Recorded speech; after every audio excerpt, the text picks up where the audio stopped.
We are returning to 18B 1541-1, State of Georgia versus Tiffany Nicole Moss. The defendant's present along with standby counsel. State's counsel is present as well. We're ready to resume with our proceedings. Please bring our jury. Was there something you wanted to say before we brought the jury in? No, Your Honor. I'm sorry I left them. I just wanted to quickly mark these two exhibits so I don't forget. Yes, sir. And I'll sit down before the jury gets in.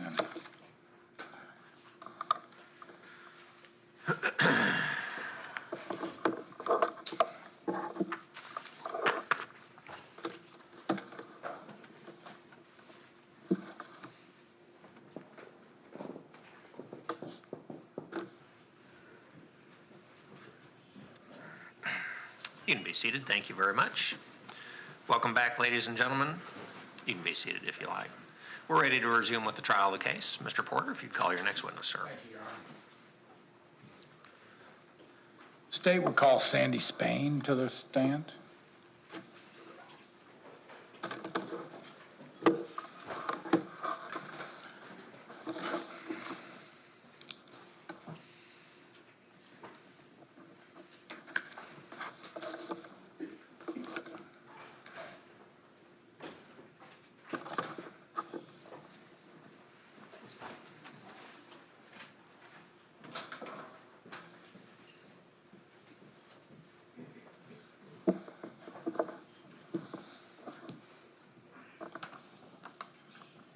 Could you raise your right hand, please? Do you solemnly swear that the testimony you're about to give in this matter now pending shall be the truth, the whole truth, and nothing but the truth, so help you God? I do. Could you have a seat, please? Could you tell us your name, please? Sandy Spain. And spell your last name for the record. S-P-A-I-N. Ms. Spain, how are you employed? Gwinnett County Police Crime Scene Investigations in the Identification Unit. Right. Can you tell the jury what does it mean to be in the identification unit of the crime scene division? My title is still a crime scene specialist, so I do go to crime scenes on call on the weekends and the holidays. However, my primary duties are to compare fingerprints, unknown prints to known prints. Sometimes we run fingerprints, unknown prints on the, known database, our APHIS system. But 8 hours a day, most 5 days a week, I'm looking at fingerprints. Right. Is that both for criminal investigations as well as background checks on employees and possible recruits or possible employees? No, it's just criminal cases. Tell the jury, I know how long have you been with Gwinnett County? I've been with Gwinnett County for 24 years, I believe. I've been in crime scene for 20 years. Tell the jury what qualifications and education you need to become part of the identification section that you do. The Georgia Peace Officers Standards and Training Council certifies us through the state as identification technicians or crime scene specialists. During that certification process, we attend, I believe it's 6 classes, 3 of which pertain specifically to fingerprints. That's latent print development, fingerprint comparison, and fingerprint classification. In addition to that, I've had continuing education classes over the last 20 years to include palm print comparison, complex fingerprint comparisons, distorted prints. Just recently in the last 2 years, I've obtained my latent print certification through the IAI, which is the International Association of Identification. Right. What did it require to get that certification? It requires a certain number of hours. Off the top of my head, I can't tell you how many hours of training, but a certain number of hours of training, a certain number of years of working as a full-time latent print examiner. In addition to that, I had to take an 8-hour test, both written and actually comparing prints. And once I pass that, I'll have to recert every 5 years. And the recertification, does that require retesting or additional education? It will be comparing prints. There will be a test involved, but it's just comparing prints. I won't have to do the written test again. How many? This is going to be a hard question, but how many fingerprints do you think you examine and/or compare in an average given work week? It kind of varies. It depends on, I have some cases that it had 125 latents and multiple people to compare it to. So in that particular week, it was a lot. And then other weeks are a little slower. Over the years, I would say I've compared thousands of prints. And have you ever testified in either the Superior Courts of Gwinnett County or courts of this state as a identification fingerprint analyst? Yes, I have testified in both Gwinnett County courts as well as federal court. And have you been admitted as an expert in the field of fingerprint comparison based on your qualifications? I have.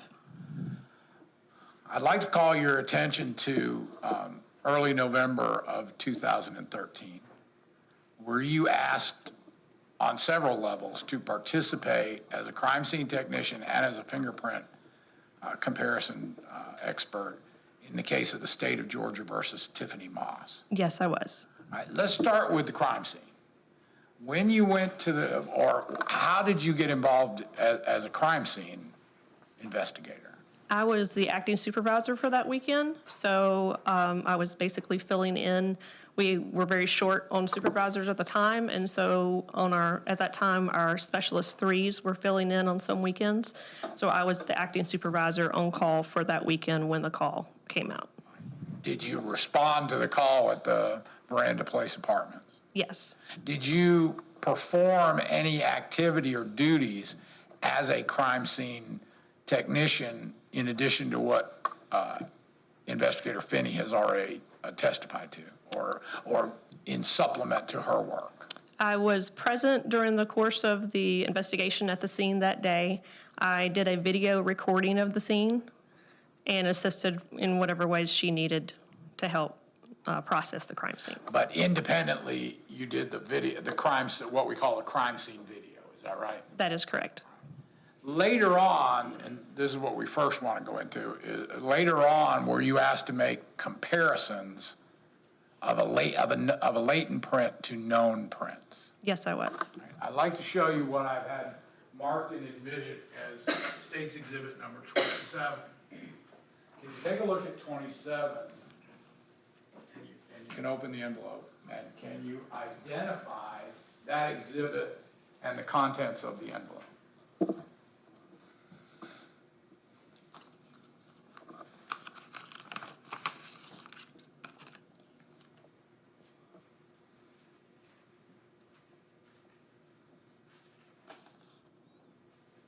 Yes, I can. All right. Can you tell the jury what that is? This is the latent print or the latent card that I used for fingerprint comparison to the known prints. The right hand, these are what we refer to as major case prints because we do both the plain impression, which is just straight down, and then we roll each side, the extreme sides of the prints. These are major case prints, and this was what was used to compare to the unknown or latent print. Right. And can you identify who the major case prints are from? Yes, the name on the card is Tiffany N. Moss. Right. Were those created as a result of her arrest in this case, or did you already have a source of those? To my knowledge, these were obtained pertaining to this case. There are two of those cards, fingerprint cards. Does it appear that there had been a previous fingerprint taken, or are those just copies? No, this is just part of what we refer to as major case. When we do major case prints, we do what we refer to as a 10 print card, which is just the 10 fingers. And then we do the 10 fingers. We have the right side and the left side. And again, these go a little bit more involved, and they do the sides of the fingers as well. And then we also obtain palm prints, both the left and the right. And all together, we refer to them as major case prints. Other times, we might just obtain what we refer to as a 10 print card. However, in this case, we obtained major case prints, and the major case print was actually the one used for comparison. Okay. I want to walk up to this because I know we have a PowerPoint for you, or you've created a PowerPoint. Did you create a PowerPoint that details, first of all, your analysis in this case? Yes, I did. And did you create a PowerPoint presentation that gives the jury some idea of the basis or science of fingerprint analysis and how it's done? Yes, we'll go through the PowerPoint. I'll explain how we affect a comparison. All right. I'm going to show you what I've had marked as State's Exhibit number 29. Can you look at 29 and tell me what that is? This is the DVD that I created with the PowerPoint on the CD or DVD that I created with the PowerPoint and the case number. All right, and have you checked with that DVD as a copy, and is it a true and accurate copy of the original PowerPoint that you created on, I assume, your work computer? Yes, that is correct. All right. And did you deliver 2 copies of that, or at least 2 copies, to the district attorney's office for delivery to the defense? I believe someone actually came to my office and picked it up, but someone from the DA's office picked it up from my office. And when you say it, did you provide 2 copies? Yes, 2 copies. And have you reviewed this copy to make sure that it matches the original that is either on your computer or on a disk? Yes, I checked both to make sure that they would play on a different computer once copied.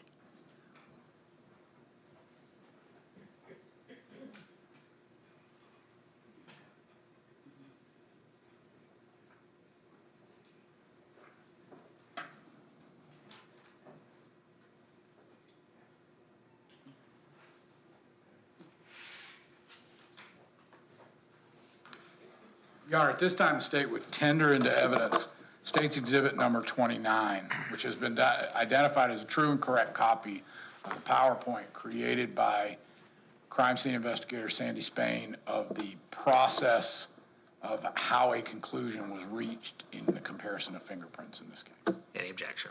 No objection. State's 29 is admitted without objection.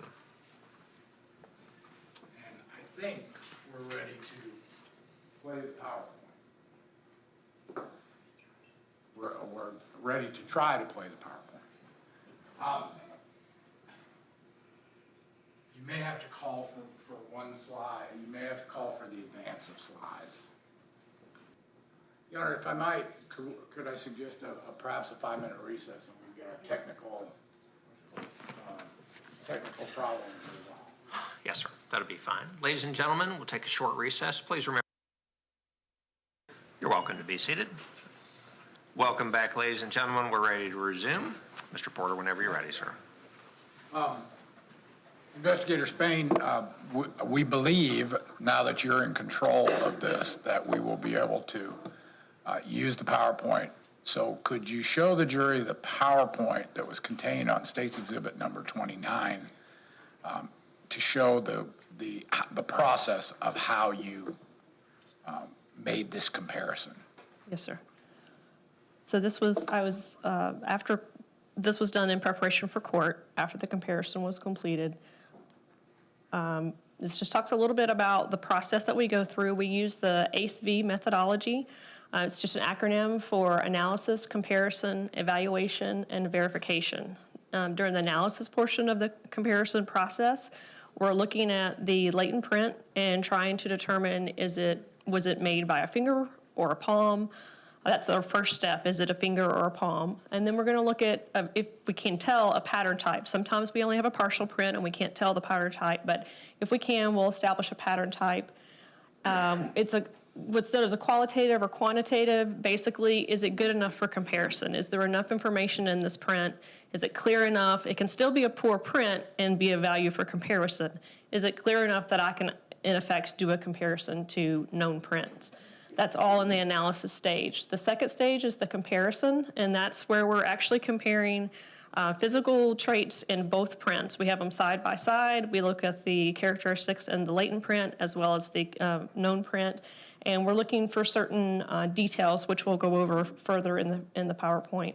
We're looking in each one to make sure that they're in both and also in the same relative position in both.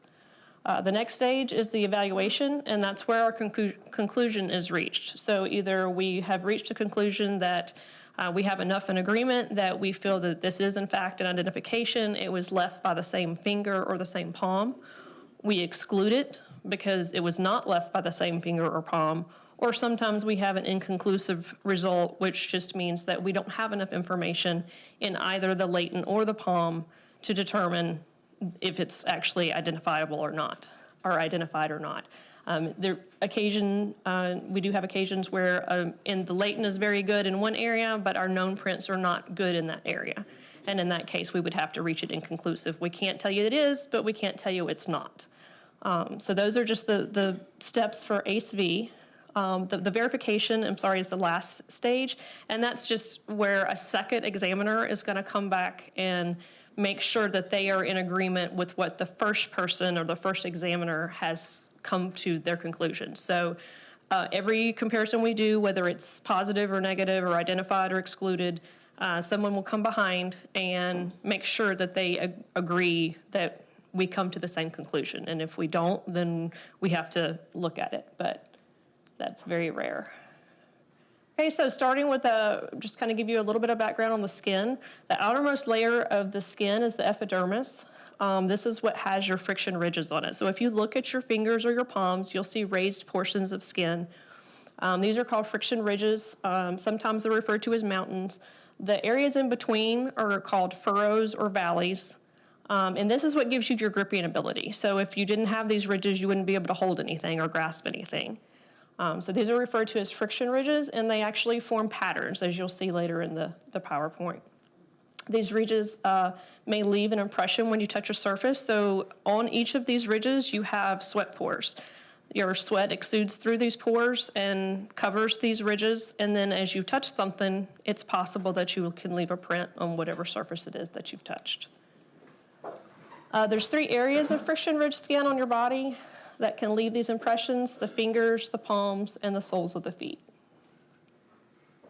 So latent prints, you've heard me mention this term before, and it's basically just a hidden print. It's one that's not readily visible to the naked eye and requires some type of development, processing to make it a little bit more visible. Sometimes it's not visible at all until we process it with some type of either chemical or powder. There's various physical and chemical methods for processing the latent prints. The latent print in this case was lifted using black fingerprint powder from the exterior side of a metal trash can.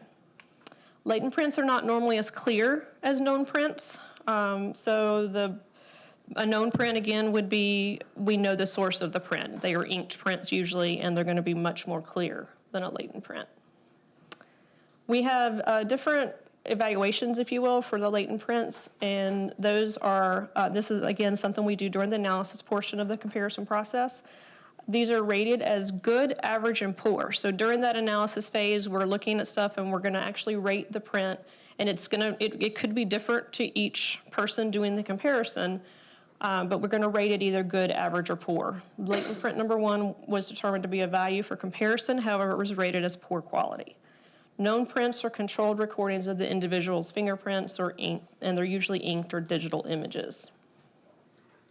So there's 3 basic pattern types. Remember we talked about the friction ridges that create these patterns. The 3 basic types are your loop, arch, and a whorl.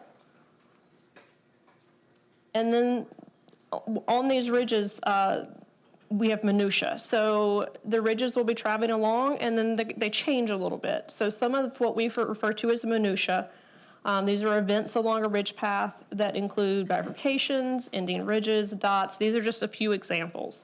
There's others as well. But a bifurcation is the point where a single ridge splits into 2 ridges. So you can see, the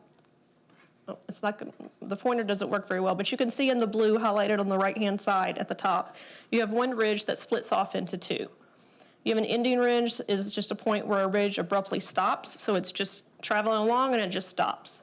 And then you have short ridges, which is a single friction ridge, which begins, it travels a short distance, and then it ends. Again, these are just some examples of minutia and what we look for when we're actually doing the physical comparison. So it's up to each examiner as to where they start their search for points. Sometimes we'll call that a target zone, what jumps out at us and something that we can see and we go back to multiple times. So once the starting point has been established, the examiner is going to look for additional points of minutia, the bifurcations, the ending ridges, etc. The points of minutia should be noted in the same general location or relative position in both the latent and the known. Again, this latent print was processed with black powder. The print was determined to be a whorl. and it was determined to be of value but poor quality. So this is going to be the picture of the front of the latent card on the left and the back of the latent card on the right. You can see that this was after the comparison was done, so we've written on the back of the card. This is a cropped and adjusted image of the latent print that was obtained from the metal trash can.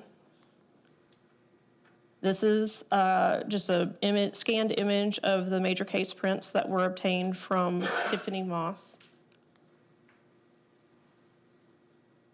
The cropped image is that the right index is what we identified the print to, and so this is just a cropped image of that right index finger.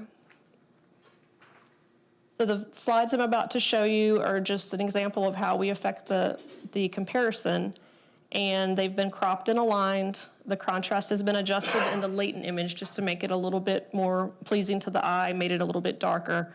The following slides that you're going to see, the latent print is on your left and the known print will be on your right side of the screen. So looking at these two images, they're cropped and aligned. The latent again is on your left, the known will always be on your right. Okay, so the target area that I started with or the starting point is the short ridge highlighted in blue. It will be on the lower right-hand side of the screen or of the image. Both ends of this short ridge have been marked with a red dot, and moving one ridge to the left and up, I've indicated with a yellow arrow to try to help you see it. There's an ending ridge highlighted in blue. The yellow arrow covers the blue a little bit, but from this ending ridge, you're going to move two ridges to the right and up, and there's a bifurcation. Remember, we talked about the bifurcation was one ridge that split off into two. That's highlighted in blue. Just for easier viewing to make it to the other side of the print, I went back down to the previous mentioned ending ridge, and moving from that ridge 13 ridges to the left and slightly down, there's an ending ridge highlighted in blue. Moving two ridges to the right and slightly up, there's an ending ridge, also highlighted in blue. Moving one ridge to the right and up, there's a bifurcation. Moving one ridge to the left and up, there's a bifurcation which bifurcates a second time. This is also highlighted in blue. From the second bifurcation, which I marked with a red dot, moving four ridges to the right, there's an ending ridge, which is highlighted in blue. That's just an image of all the points that we've talked about that are highlighted, or I'm sorry, marked in red. And this is just a side-by-side image showing the latent print and the known print and the points of minutia that have been identified with red arrows, I'm sorry, red lines and the numbers.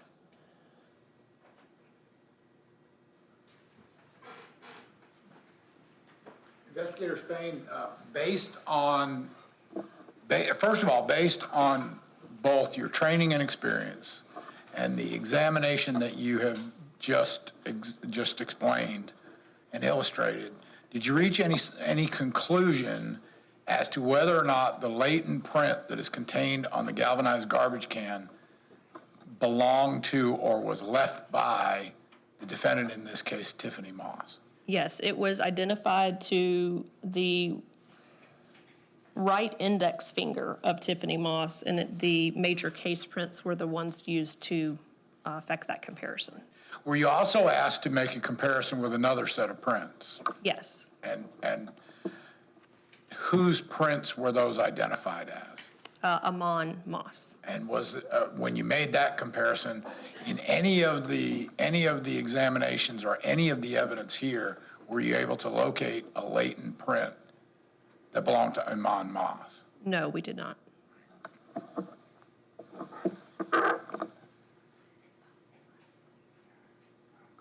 All right, we're going to switch from from comparison expert to crime scene expert.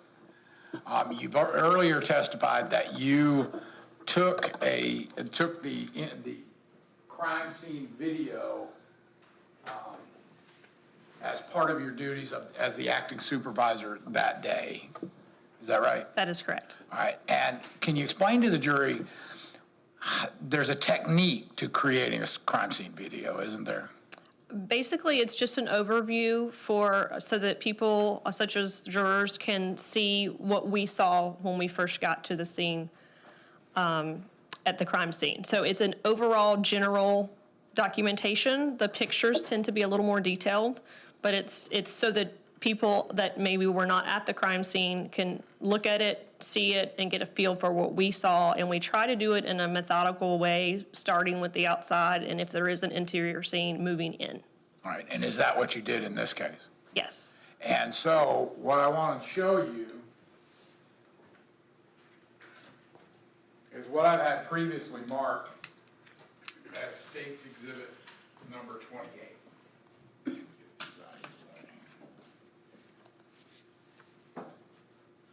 And you look at that and identify it. Yes, this is going to be the copy of the video, crime scene video on a CD that I made.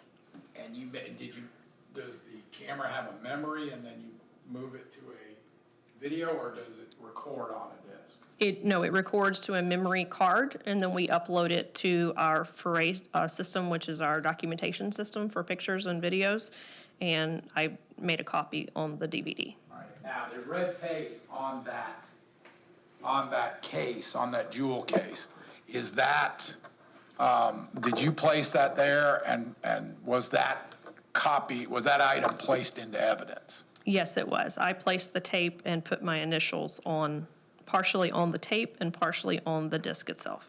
Or, I'm sorry, the case. And that was secured in the Gwinnett County evidence room, is that correct? Yes. I'd like to show you what I've had marked as exhibit number 28A. Can you look at it? Can you identify 28A? Appears to be a disc with scene photos from this case, 13-099288. Have you looked at exhibit number 28A to determine if it's a true and correct copy of 28? This is the disc you provided to the district attorney. I have not viewed that. When you made the copies, did you establish that the copy had been successful? Yes. We always check it to make sure that it will play back prior to putting it into evidence. Your Honor, at this time, the state would tender into evidence State's Exhibit number 28 and 28A, but I would like Investigator Spain to open the original and play that for the jury. Any objections? States 20, 17-minute video, Your Honor. states 28 and 28A are each admitted without objection. All right, can we take a moment and open 28?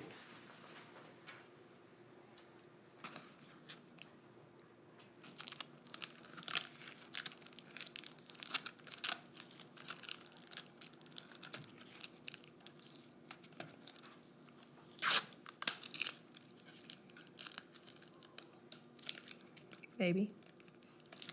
Working time at the store.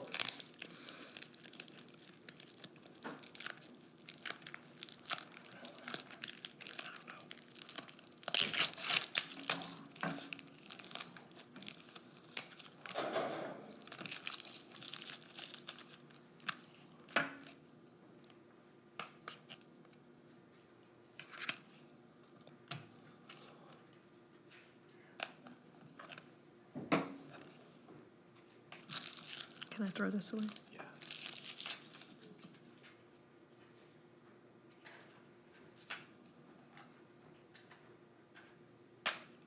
I've wrapped Christmas presents very well.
Can I have just a moment?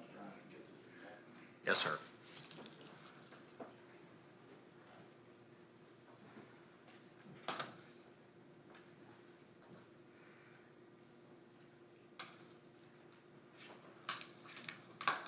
Fingernails. Great work. We removed State's Exhibit number 28. Or 29. 28. And at this time, Your Honor, now that we've successfully opened it, I'd like to play it for the jury, please. Yes, sir. Now, Investigator Spain, is there sound to this video? No, there should not be. Is that part of the policy of the Gwinnett County Police Department? They Correct. don't put sound on it? We use a sound plug or a mic plug so that it doesn't pick up outside sounds.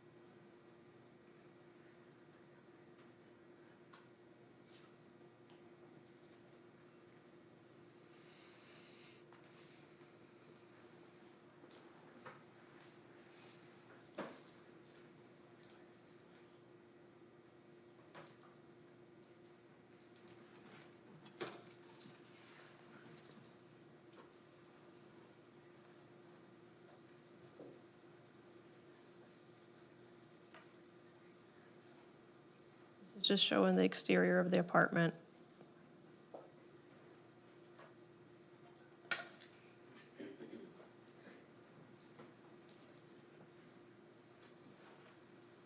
Moving across the parking lot to where the trash can and garbage bags were found.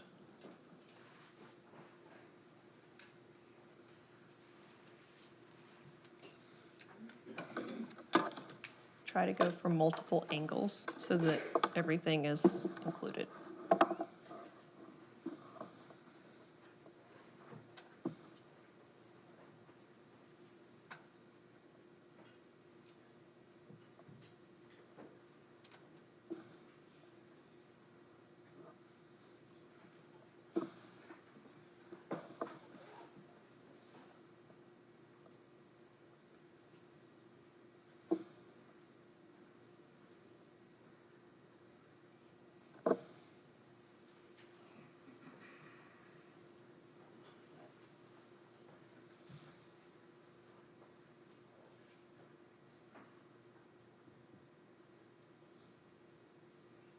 The lid was on the trash can, so we just removed it for documentation.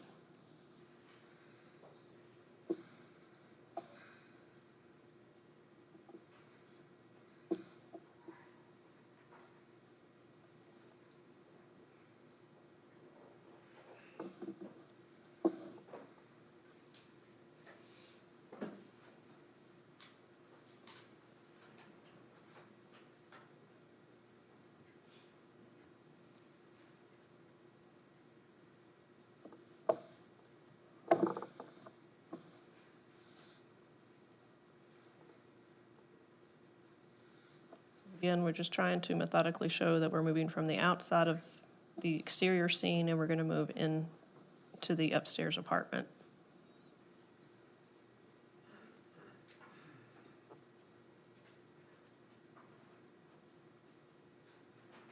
These were possible blood drops that we noticed as we were going up to the apartment.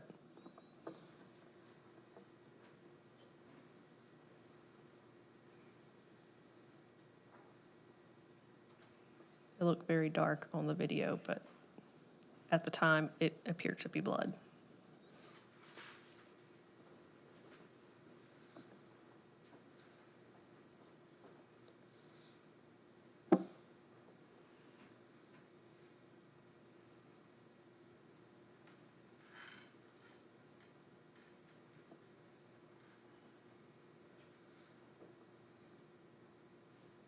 Again, possible blood that we found on the side of the apartment building.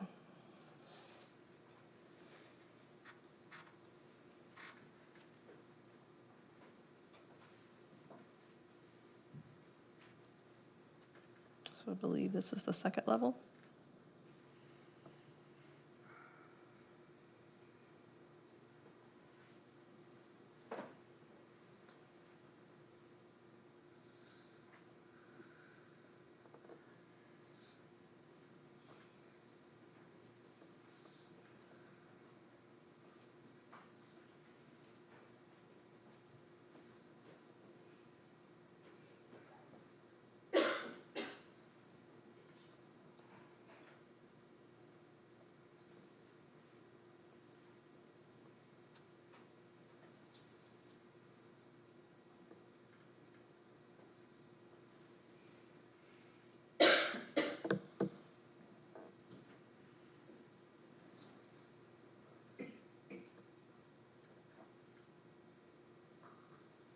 This would be the staircase leading up to the third level where the crime scene apartment was.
So as you enter the apartment, you're entering into a foyer, and behind the door to the right is what appeared to be a laundry room.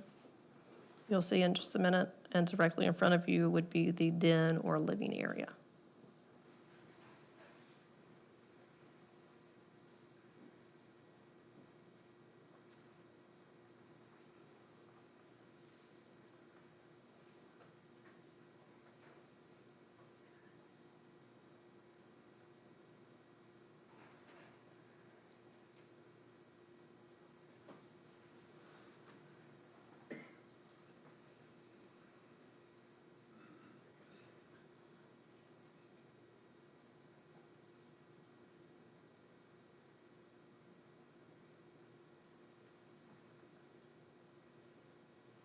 It's going to be the front door to the apartment, the back of the front door.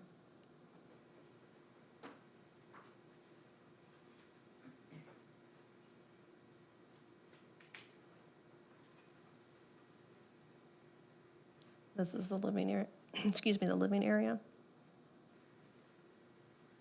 The door to the patio or balcony.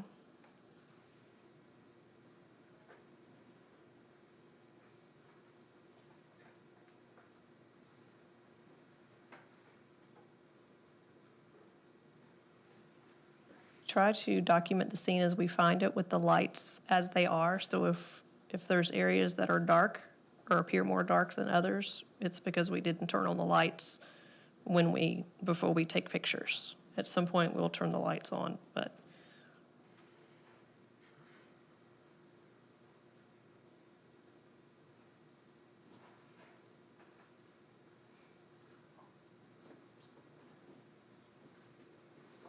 dining room, and obviously the kitchen.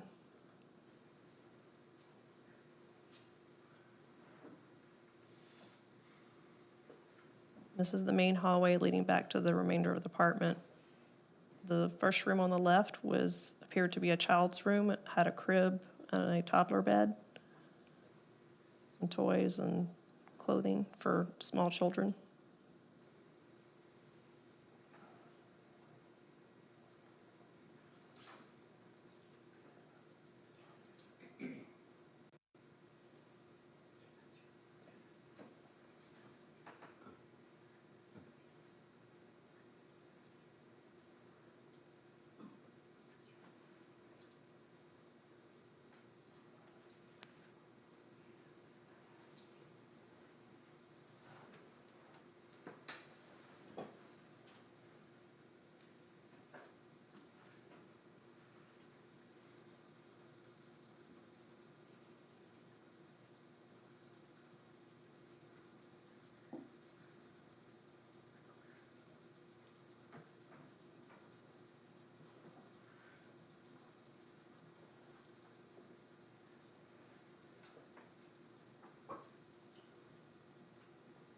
Moving down the hallway, I believe the next room on the right, or first room on the right, is going to be the bathroom.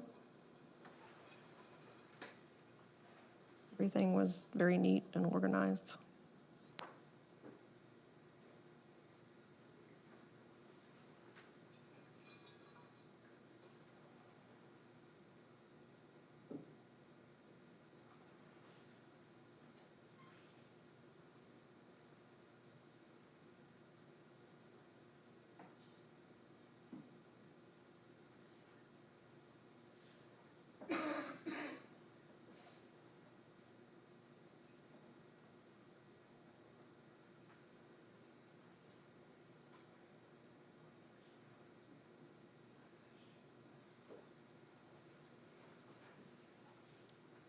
The second bedroom on the left was what we were told was Amani's room.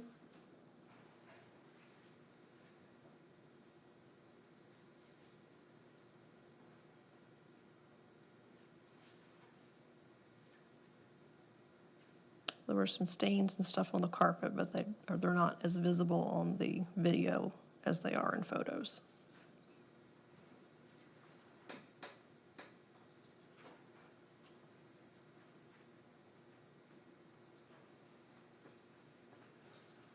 That's what I'm trying to show when I'm videoing the floor.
And the next room on the right is going to be what appeared to be some type of office.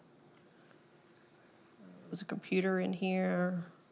There was a note on the wall that had class rules.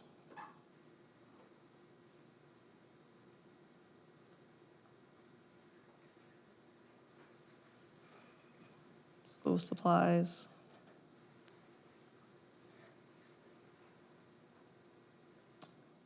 Try your best, smile, stay motivated, and have fun were the class rules.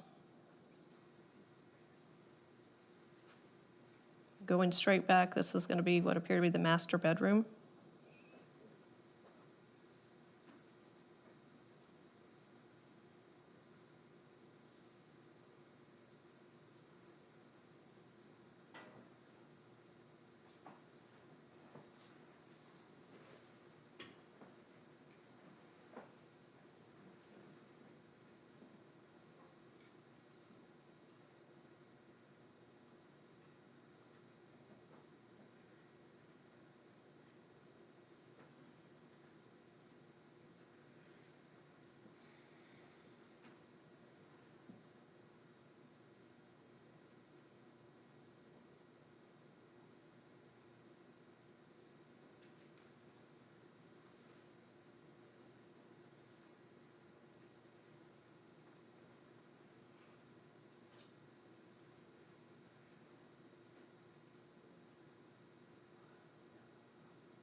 This is still in the master bedroom. There was a small sofa or love seat type furniture.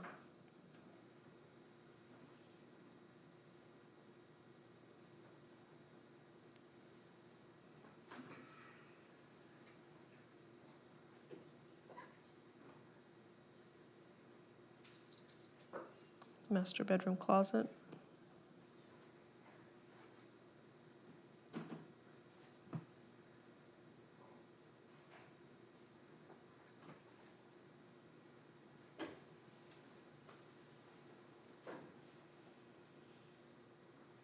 And the master bath.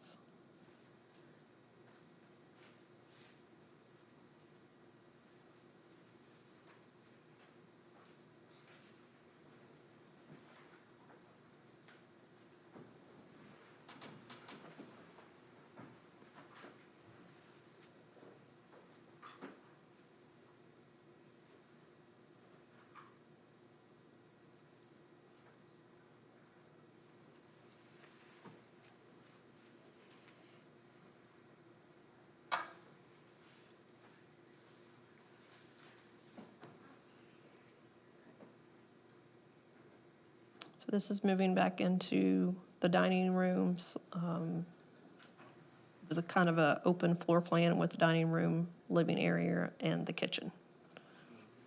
We're moving into the kitchen at this point. Those items had been pulled out from underneath the sink by one of our specialists.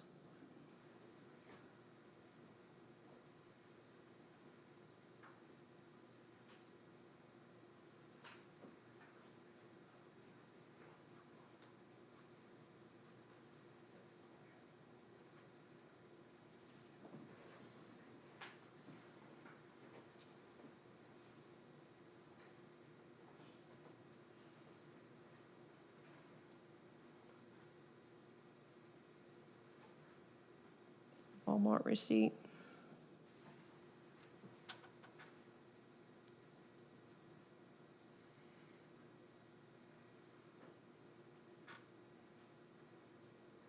That's bedding. Appeared to be unopened sheets. And a bottle of lotion.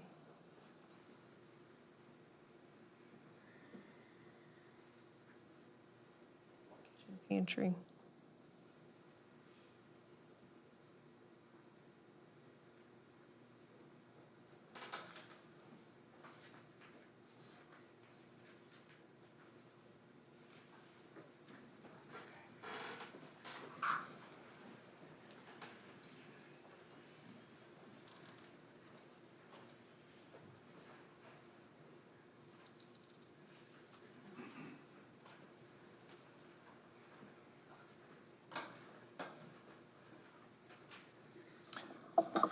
Investigator Spain, that's all the questions I have. Thank you.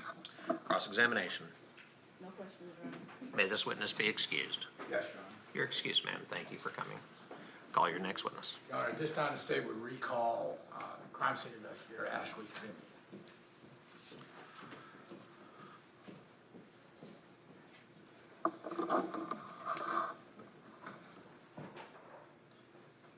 Will you need the screen for this witness? No, Your Honor.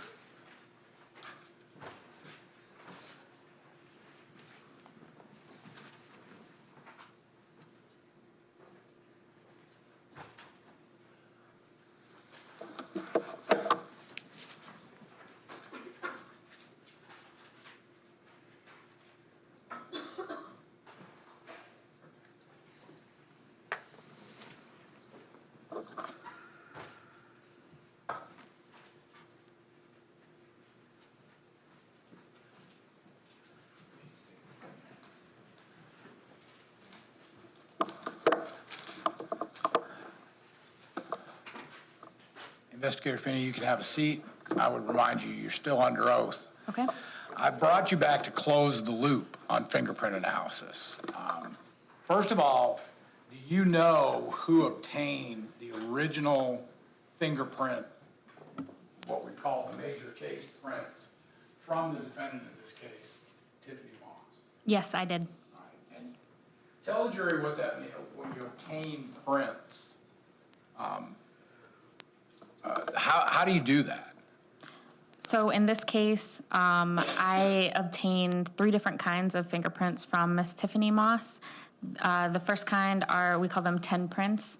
We use, it's fingerprint ink. It's like a tube of black ink that we put on a slab, and I take the person's hand, roll each of their finger through the ink, and then roll each of their finger onto the card. So I took what we call 10 prints, which are just the fingers. I took palm prints, which are the palm prints, and then I took major case prints. Major case prints are all sides of every finger, including the tip. So on a 10 print card, you primarily just get that, the bulk, the middle main part of your fingerprint.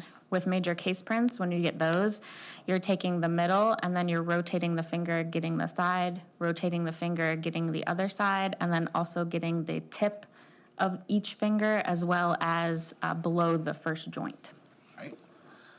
Then, after Investigator Spain had done her analysis and comparison and reached a conclusion that the defendant's right index finger had left a latent print on the trash can, what was your role in finishing the analysis or the conclusion? For every fingerprint comparison that we do at Gwinnett County, we always verify the results of the comparer. So for this case, I was the fingerprint verification expert. I came in and I essentially did my own comparison, and I came to the same conclusion as Investigator Spain. Okay. What if you had reached a different conclusion? If I had excuse me, if I had reached a different conclusion, then that would be documented through paperwork. There would be reports that would note what discrepancies I may have had, as well as there would be notes on the fingerprint cards themselves. Right. Is it the policy of the Gwinnett County Police Department that you're not prepared to offer testimony of a match unless the analysis and the verification match? Yes, they must match. And if you had disagreed, no one from Gwinnett County Police would be here to testify about a fingerprint match. That's correct. Thank you. That's all the questions I have. Cross-examination. No questions, Your Honor. May this witness be excused. One last question, Your Honor. Do you see the person you took actually the prints from here in the courtroom? Yes, I do. Can you point her out for the jury? Yes, she's sitting at the table in the purple shirt. Thank you. That's all the questions I have. Any questions, Ms. Moss? No questions, Your Honor. May this witness be excused. Yes, Your Honor. You're excused, ma'am. Thank you for coming.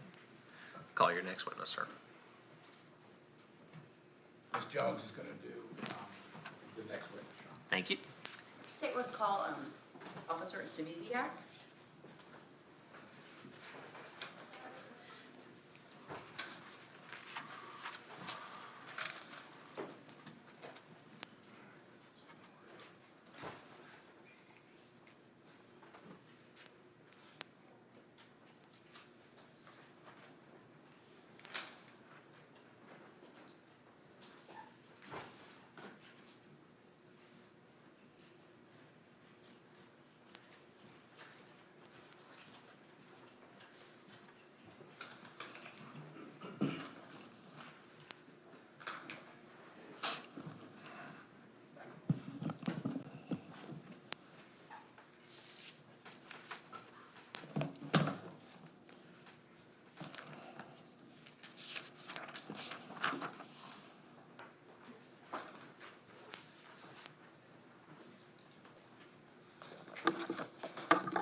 Raise your right hand, please, sir. Do you swear from the testimony you're about to give today in the state of Georgia versus Tiffany Moss will be the truth, the whole truth, and nothing but the truth, so help you God? I do. If you could please state your name for the court and for the jury, please. Mario Dvizak.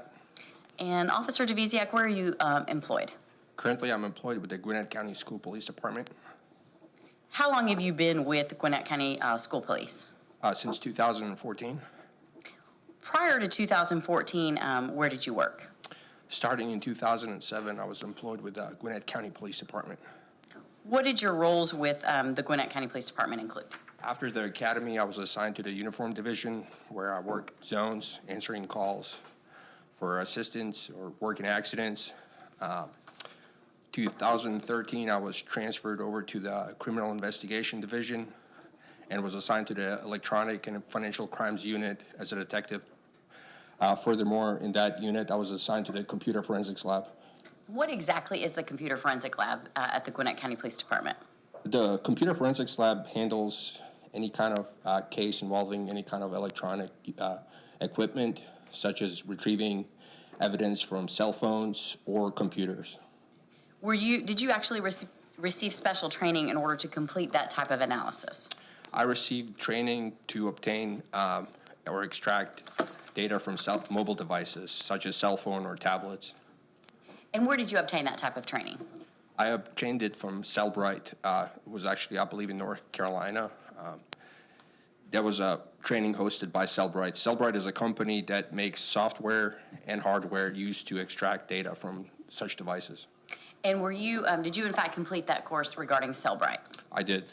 As a result of completing that course in Cellbrite, did you then, were you able to perform those type of examinations on phones that might come into the police department as evidence? Yes, ma'am. How many times would you say that you actually utilized that training in phone examination? From the date I was trained? Yes, sir. Until I still do it for the schools, so a couple of hundred phones and other devices. And with regard to your time there, let me ask you this first. When you were at the police department, how would a phone or a device normally come to you for examination? So the way our workflow worked is a detective from whatever unit would submit a request. Usually it's a PDF file that would be attached to an email requesting a device to be examined, such as a cell phone. We would receive it in a computer forensics lab and make sure that we have time to do it. Because a lot of them you have to obtain a search warrant to do them if they're not a consent. So once we establish communication with the detective, we would let him know when to bring the phone, and then we would do the phone whenever the warrant is obtained or the consent is obtained. And in this, going to November of 2013, did you receive a phone to do an examination on in this particular case? Yes, Detective Flynn submitted a request to the computer forensics lab to do an examination of a phone. Just a second. I'm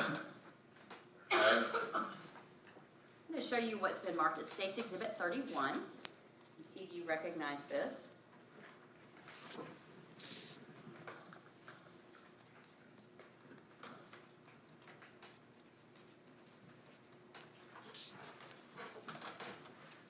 I'm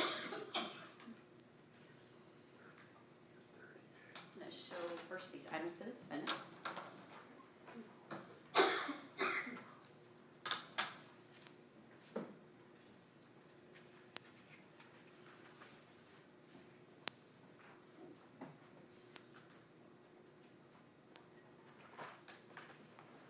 I might approach you on.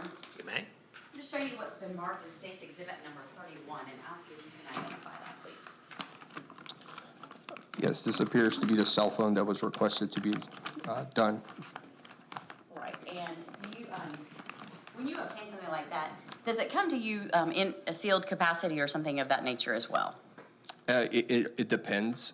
If the detective went to the evidence unit and signed the phone out, it would usually arrive like this.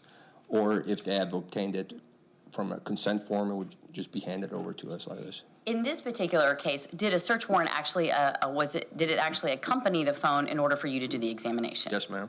And was the search warrant, what was it for? It was for a mobile device.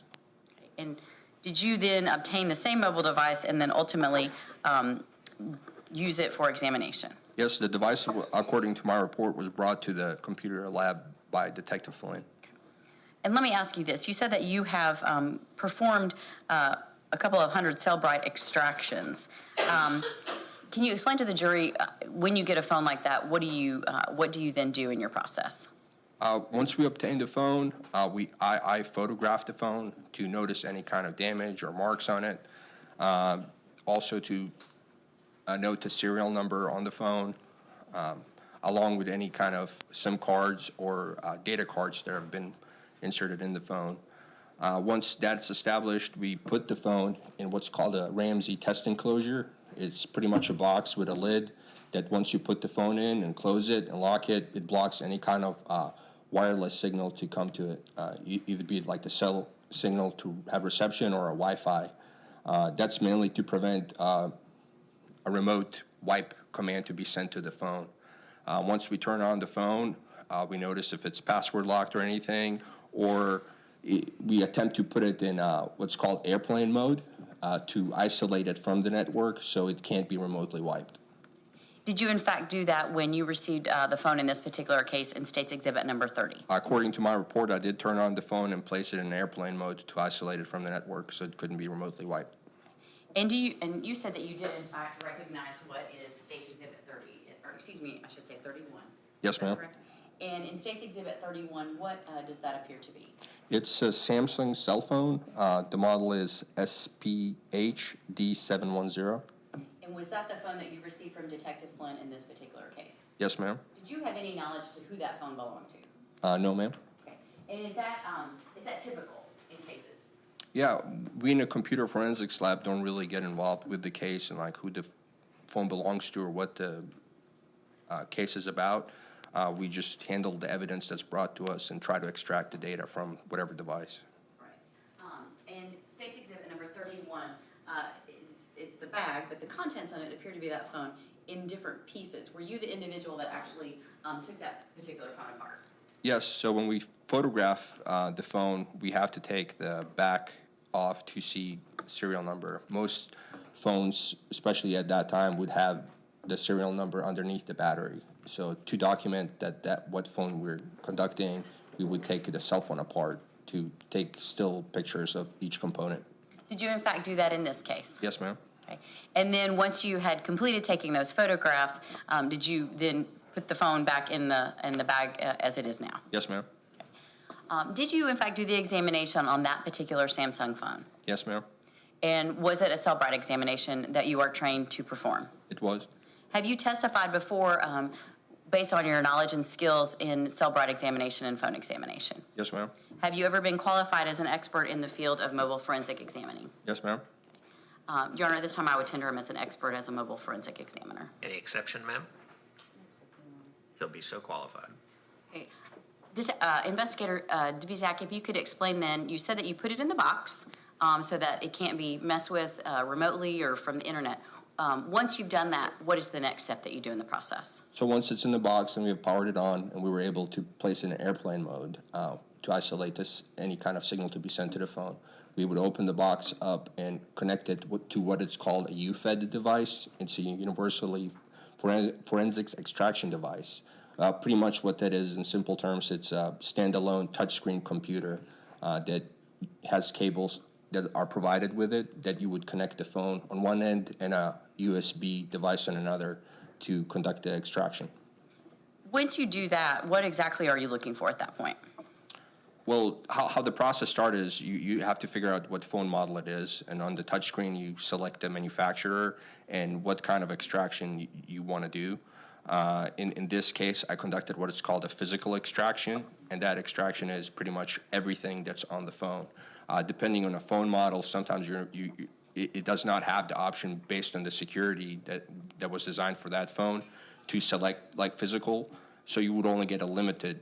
But in this case, we were able to select the physical option, which gave us from first 1 and 0 to the last 1 and 0. What does that mean when you say that? So all the files that are on the phone were able to be extracted. There were no limitations. Okay.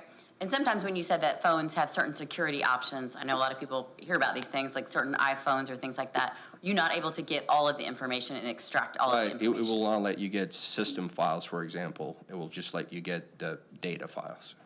And what's the difference between a system file and a data file?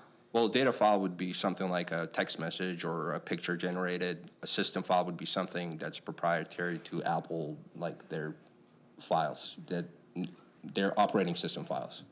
In this particular case, though, the phone you were examining was a Samsung, is that right? Yes, ma'am. Were you able to then, in fact, extract all of the information that was contained within that phone? Yes, ma'am.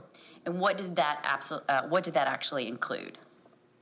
Everything that you would generate on the phone, including text messages, pictures, videos, When you say, and a lot of times people have things on their phone, and then they may delete it. Are you able to determine whether or not there are any deletions? Yes, on most devices, we're able to retrieve deleted text messages, pictures. Were you able to perform that and actually do that in this particular case as well? Yes, ma'am. So when you did your report and your analysis, did it then in fact contain everything that was on that phone as well as items that potentially had been deleted? To my knowledge, yes. When you extract all of that information, how is that saved and how do you process it?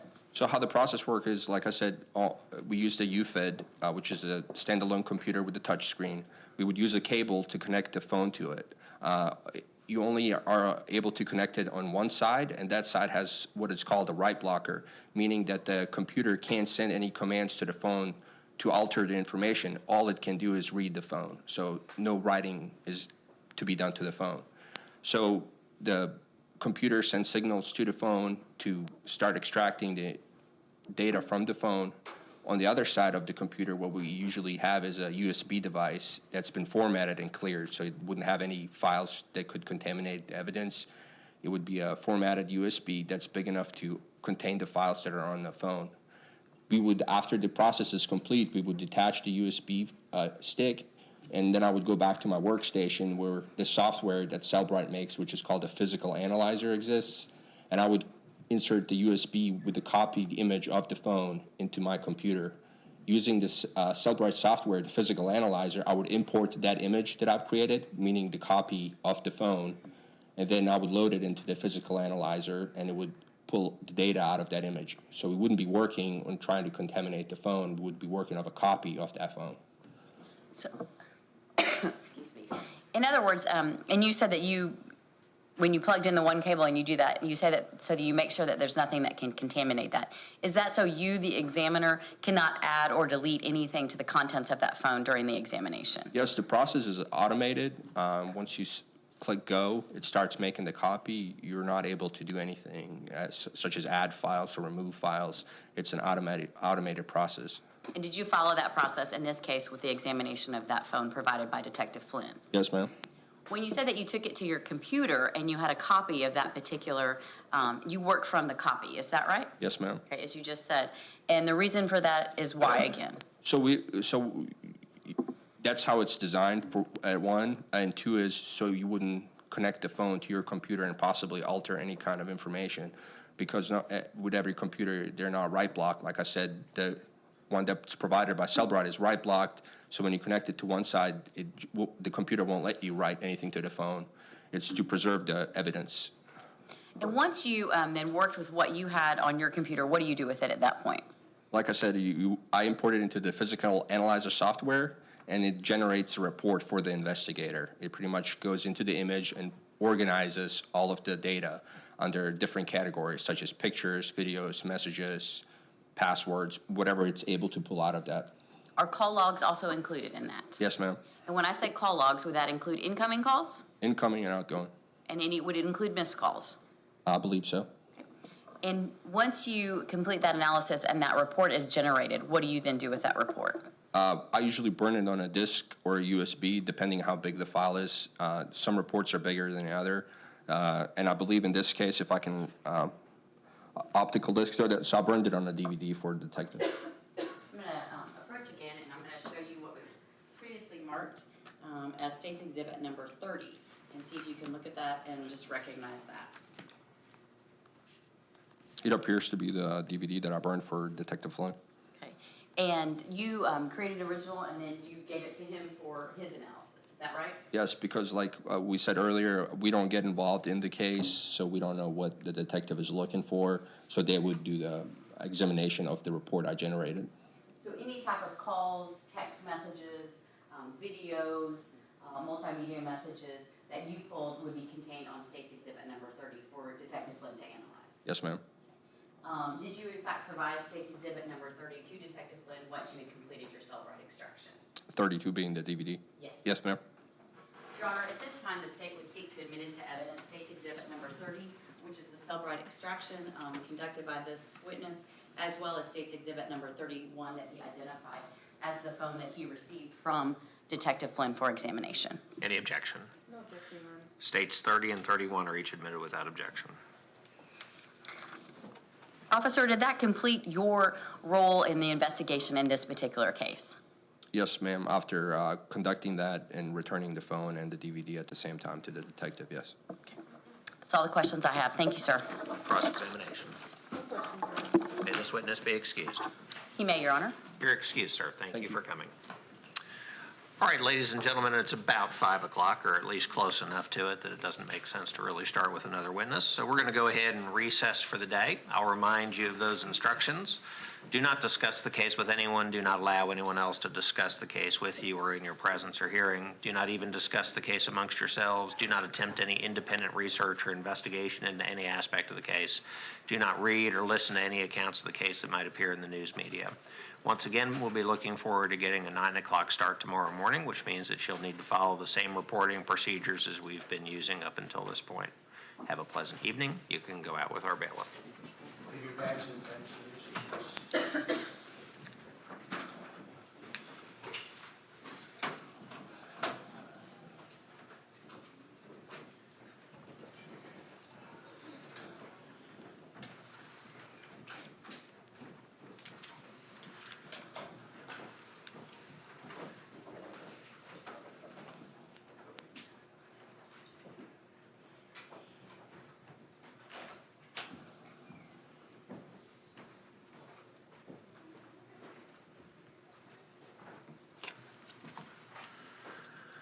Our jury's out. You're welcome to be seated.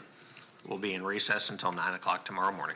Thank you all very much. Your Honor, there's one issue. The motion we filed this morning, I know the state is going to have to look at it and review it before we could have a hearing on it, but it's predicated on the possibility that there will be a conviction and we may be at sentencing phase.